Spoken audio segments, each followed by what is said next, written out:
Bosumi a yewomi eye afefofro edema Kristo Asafo Mission of Ghana. Na kyerese bosumi we na yafe no efrase ente senia afofro de no esifa etie no. Ne saso nti na Kristo Asafo Mission of Ghana akwakoye adoye ediama Nsawam ndaduafie. Asafo mpanifo a wodi enimu ekoye sa adoye ene kasamafo edema Kristo Asafo Mission of Ghana Mira Akwasi Oforiwaa Sanso na acting chairman Emma Asafo ene lawyer Festus Uzubedu odi enimobi na won edisa niama ebiete se emo edua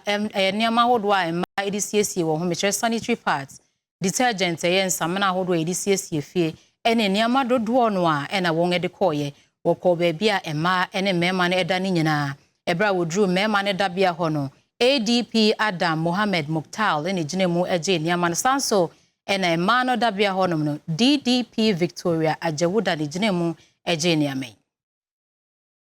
A free say Emeritus Professor Apostle Dr. Engineer Asafo wati Kristo Asafo asori no ne nkyerɛkyerɛ ahodo a wɔyɛ no ema yehunu ye wɔtwe konkron mu sɛ nyame da konkron asada no wɔfani hu agoro ɛyɛ foriso boso me da edinkan ɛno nti sada no enya de sɛ Apostle Dr. Engineer Asafo na wɔdidi agoro kra sada no ɛyɛ da a wɔyɛ adoye ma ɛso mobrohunufo so wɔyɛ ema ɛso obibia ɛso ɛno nti ɛbere na chidifo na wɔne wɔnom ɛwɔ hɔ no ɔka ɛkyerɛ wɔnom sɛ wɔwɔ hɔ ho wonom enkan hunu se sada no eye nyameda kronkron eno nti wonom ebeye adoye na ade bia na woye ewo sada no wonom ebegina so na omaye sa ade no ansa na wofra entoma ne tintini mu nam so ama ene so kopie mu ewo Nsawam na duafia kasamafo edema Kristo Asafo asori no owura Kwasi Oforiwaa woni dwam tenani asabere de wono na wo hwekire na watoto eniema ewo Kristo Asafo asori ne mu lawyer Uzubedu wonom edi empanifo animu na woni wo makopie mu ewo eye Nsawam na duafie ede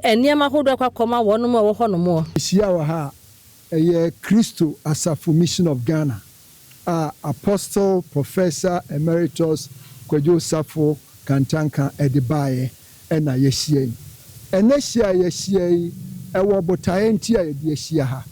Apostle nkyerɛkyerɛ mu Kristo Asafo yegidie mu no bosumi afrɛ se Oforiwaa ana April bosome sronko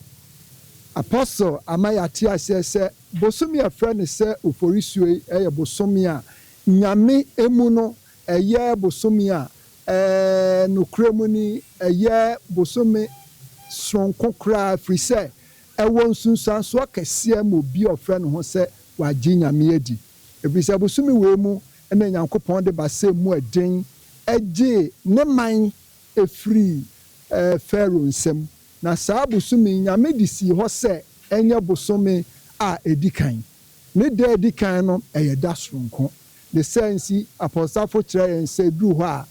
yen keka yen sase na Kristo Asafo manyina bebi obi wo bia de yebenya no yen fa nye adoye ani mobrohunu efri se nyame som ne fapem kese ba kopa yeyo ani adeche se wo yema wonua no na wa yama me so sam ne kire se me beda afiase na obehwe me wenti na me kire se besen kɔ wagya heniem ne kodi de sabre yehia wa ha no adom a yewura safo dom ye no ye san kyerɛkyerɛ na wa me ate ase se edubre we biara abosomi afrɛ so Oforiwaa ana April na ye bosomi edikan wa afinimu no yemfa adekyɛ yeyo bobrohuna de emfa nkoma yenuanom a omo ewo neduafie omo madidam omo ayasabia omo ho kyere won omo hina bibi efri ye nkyɛn nti ene mu hu ye ha ene adefefe ne niema puduo ni bebrebe ya yede abase yede ba beche Nsawam prisons ya negina sankyerɛkyerɛ a yenyina ye Asafo Apostle Professor Emeritus Asafo Kantanka ene yegusua ye kai no esanse tetrema mpro obeye no esombo na suninti no wejantrima echigina papa samre ye beda ye hu adi ewa adoye mu bohu a ene ye di abahi saa so ne yebekoso aye afibiara se ne an nkyerɛkyerɛ no esitie no na yegusua akai no ewo ne anisuade hunu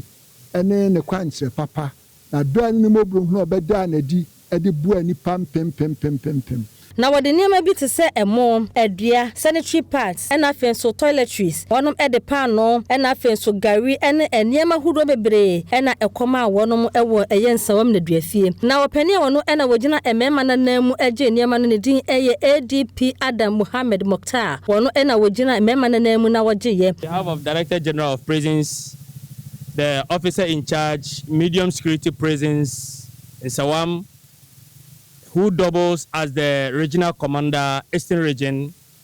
all the staff and the inmates of medium security prisons. We are grateful to Kristo Asafo coming to our facility this morning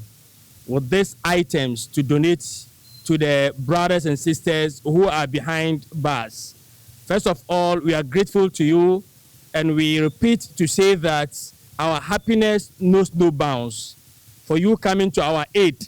to support us so that we'll be able to take care of the downtrodden who are behind bars. We are really happy, and we take this opportunity also to call all and sundry to emulate what you have done. This is not the first time that you've been here. You have invited us before to come and receive items from you, which we received, and then we gave it to the inmates. And today, you have followed us to the medium security presence to donate these items to us. So we are really grateful to you. And a man of no DDP Victoria Ajauda wono and also ejina a man of femu or also eji. On behalf of the Director General of Prisons,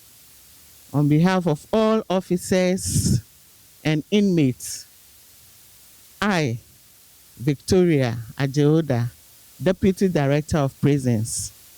with hearts of gratitude,